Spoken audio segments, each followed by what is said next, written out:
Alright, this is Transformers Universe Special Edition Hasbro Toy Shop exclusive Dragstrip.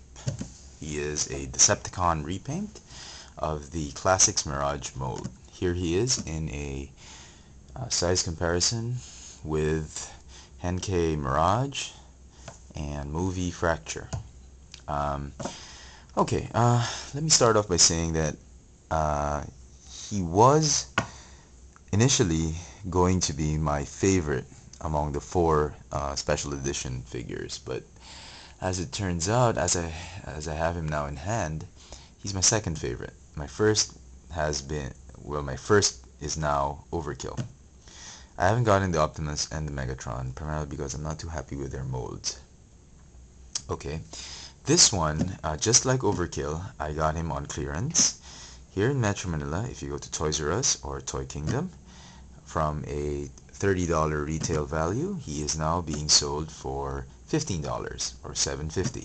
So if you can find him, I can still recommend him. He's a good figure, it's a good mold, not too great of a repaint, but it's still a great figure. Okay, let me start off with the positives so I do not insult or offend any of you Dragstrip fans. I like the fact that Hasbro thought of turning the mold into a Stunticon. It's a great homage to a great G1 figure. Well, it's a great figure because they form Menasor.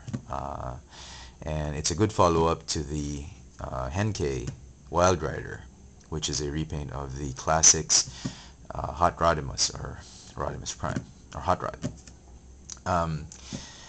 It still retains all the articulation, the posability, and all the features and transformation that the other figures of this mold, repaints of this mold, have had, like Mirage and Fracture. Same thing, same gimmick, same everything. The only difference is paint. Okay, now for the negatives. Uh, big problem that I see with this figure, that's why it's been a very big disappointment, is the yellow molding. The color of the plastic is mustard.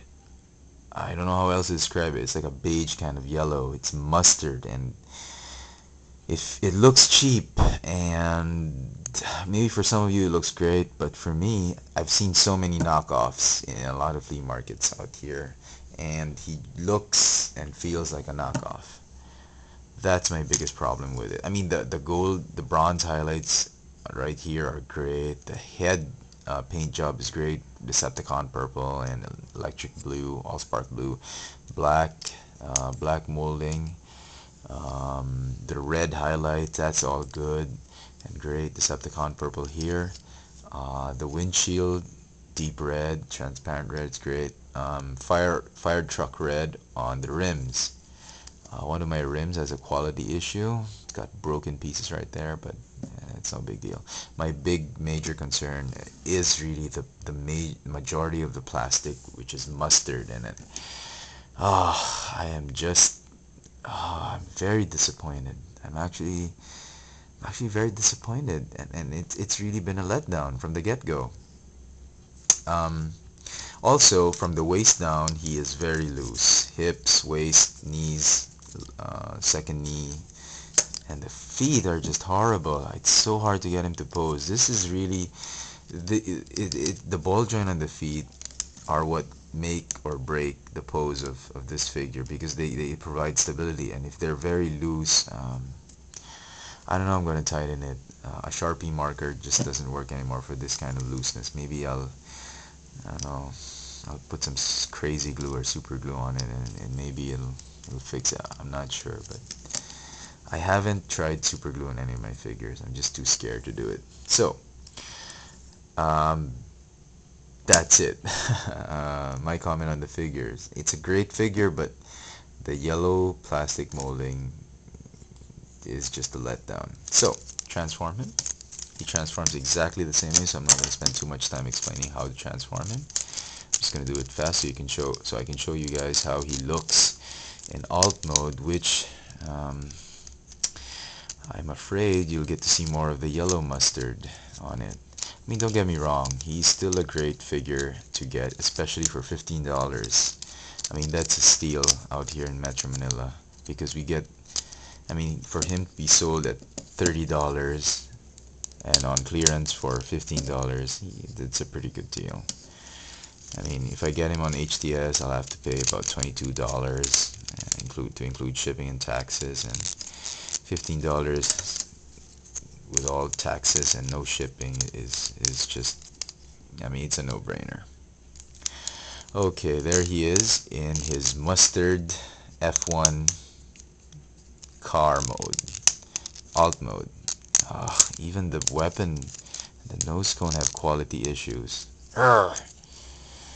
One disappointment after the other. Okay, again, as I said, the bronze highlights are great. The the cockpit windshield is great. Fire hydrant, fire truck red is great. But see, look at this figure. The highlights, the red highlights, make it look like ketchup and mustard.